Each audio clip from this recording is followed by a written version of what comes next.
अब चलते हैं हम अपने तीसरे आइटम की तरफ, जिसके लिए हमने थोड़ा सा हरा धनिया और पुदीने के चंद पत्ते, थोड़ी सी हरी मिर्चें और मसालों में अनारदाना कोई आध टी स्पून, 1 डेढ़ टी स्पून कुटी हुई सुरख मिर्च। और नमक का तो ये है कि आप हस्बे ज़ायका या जितनी चीज़ आपने बनानी है उसके हिसाब से ले लें।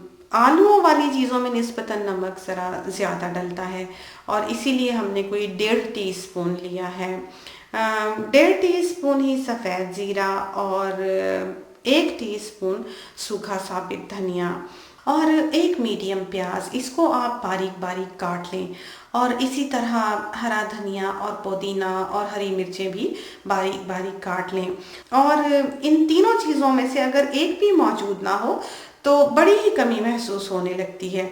अब अनारदाना और सूखा साबित धनिया हम पीस लेंगे। दरअसल तो ये कॉफ़ी ग्राइंडर है और बारीक नहीं पीसता है, मगर हमें मोटा मोटा ही कुटा हुआ सा चाहिए।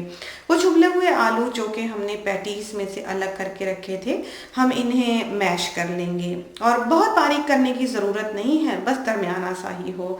और अब सारे मसाले जो हैं, यानी कि कुटा हुआ अनारदाना और सूखा धनिया, कुटी हुई सुर्ख मिर्चें, सफ़ेद ज़ीरा, प्याज, हरा धनिया, हरी मिर्चें और पुदीना वगैरह जो है, ये आलूओं में शामिल कर लेंगे और इसे अच्छी तरह से मिला लेंगे।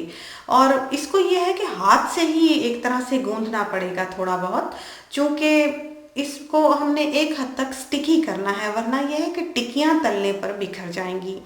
और अब हम आलूओं को टिक्कियों की शक्ल दे देंगे। अगर 2-3 लोग टिक्कियाँ बनाने पर लगे हों तो हर एक की टिक्कियाँ जो हैं वो अलग अलग फौरी तौर पे पहचानी जाती हैं। और हाथ के जायके वाली बात तो आप इग्नोर कर ही नहीं सकते। ये है कि एक ही चीज़ अगर 2 लोग बनाएं तो भी दोनों का अलग अलग जायका होगा।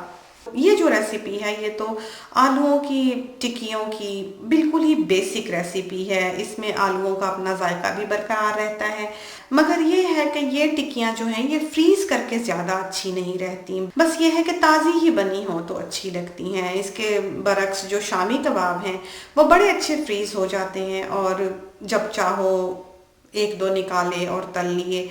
हमारा नहीं ख्याल कि दुनिया में कोई भी ऐसा मुल्क होगा जहां आलू या इससे मिलती जुलती कोई चीज़ वहां के रहने वालों की ग़िज़ा का एक मेजर हिस्सा ना हो।